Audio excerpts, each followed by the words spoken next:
नमस्कार, मैं अनुराधा यादव।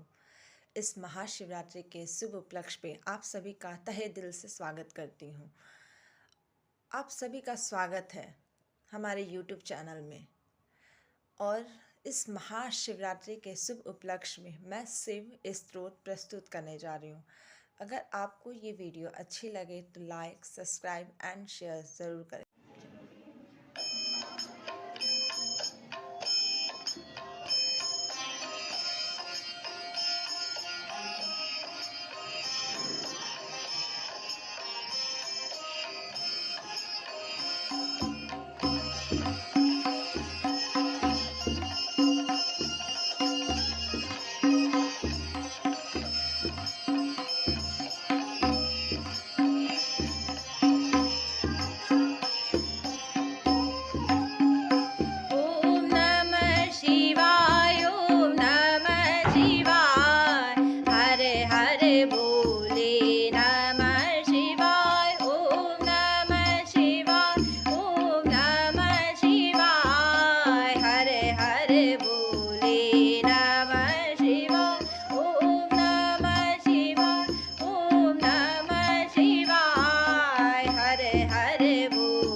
बड़ा यार। बहुत बड़ा है यार।